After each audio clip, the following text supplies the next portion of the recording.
Ang latest, ang hottest sa showbiz and entertainment. Heto na sa Ang Pilipinas Ngayon.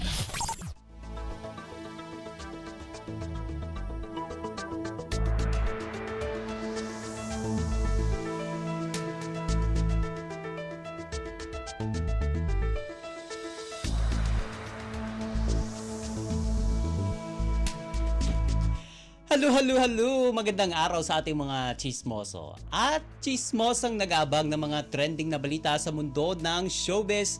Ito na ang ratsyada ng ating mga chika.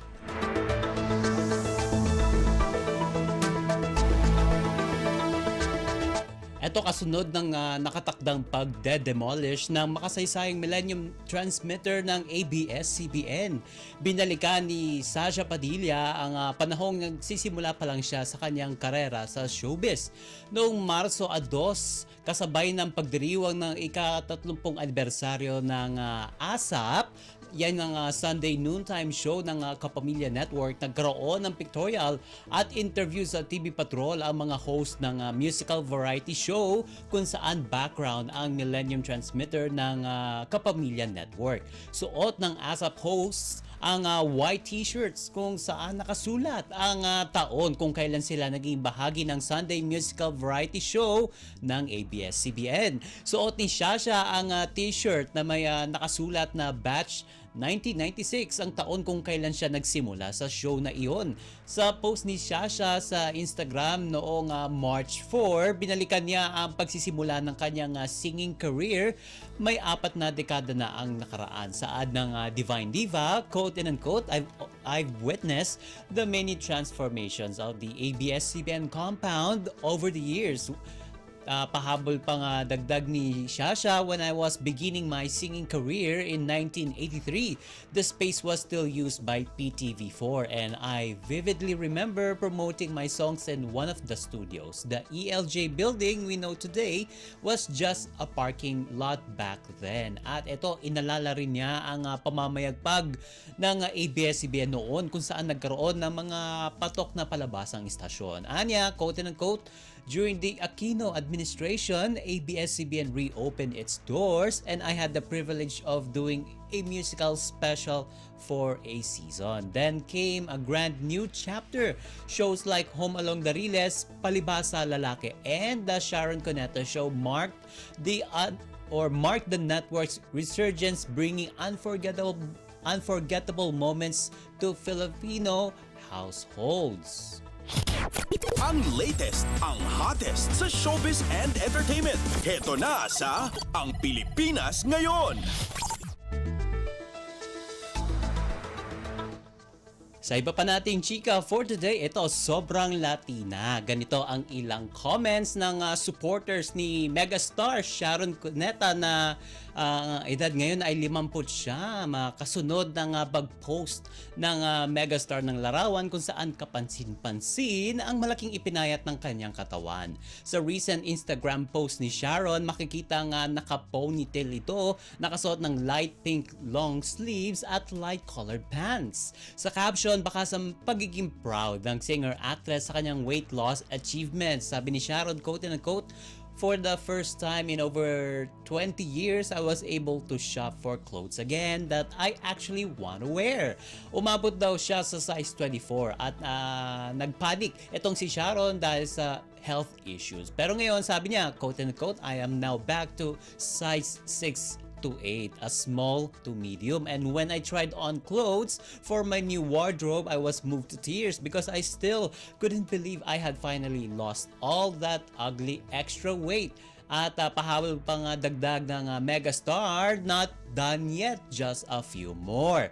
At maraming kapwa celebrities ang pumuri sa weight loss journey ni Sharon. Kabilang dito sina Connie Reyes, Aramina, Rufa Gutierrez, Rhea Santos, Connie Sison, Cheska Garcia at marami pang iba.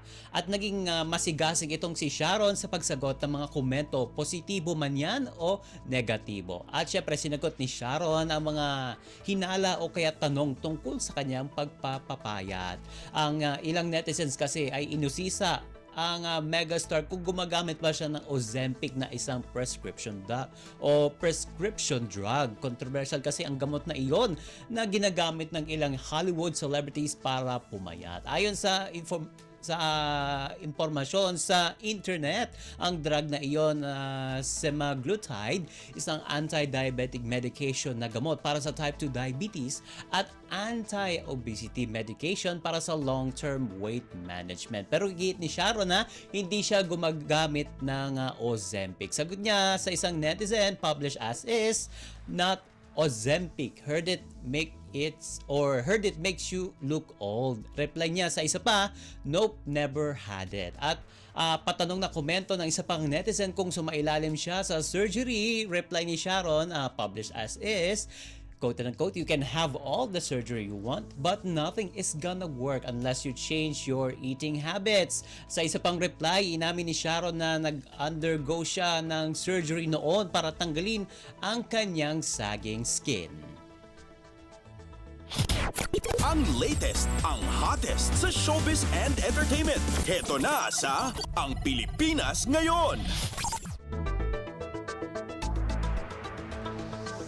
At sa huli nating chika for today, hindi na issue kay Chris Villanueva kung may makadaupang palad man siya na young star o hindi marunong magbigay galang sa senior o veteran stars. Si Chris ay unang nakilala bilang cast member ng sikat na 80s to 90s youth-oriented show na That's Entertainment at aktibo pa rin ngayon sa iba-ibang teleserye.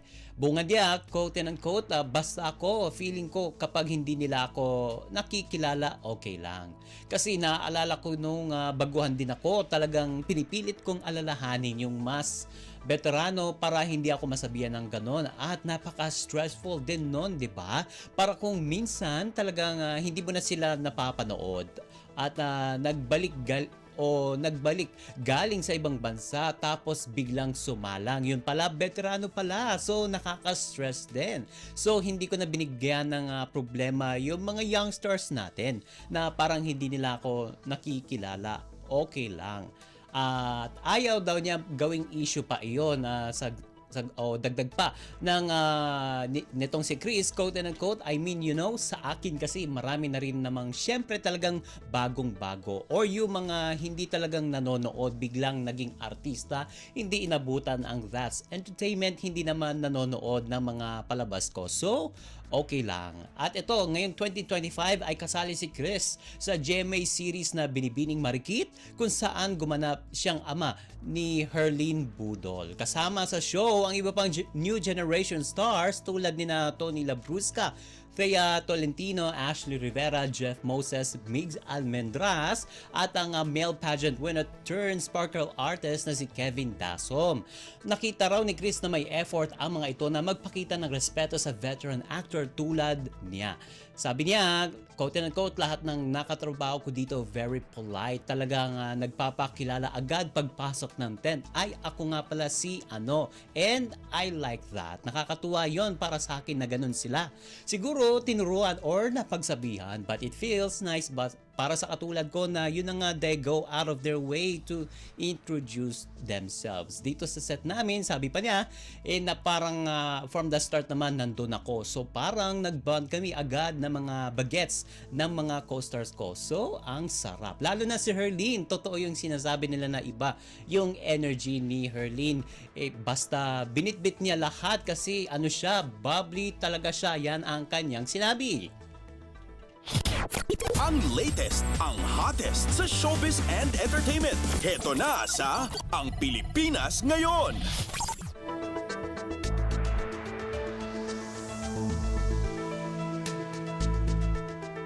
Naku, OMG! Wala na tayong sapat na oras para sa ating balitang artista. Maraming salamat mga kachismis sa pakikinig sa inyong Chika Dora for today. Sa ngalan ni Steph Vicente, ako po si Mama JT para sa Radyo Pilipinas World Service!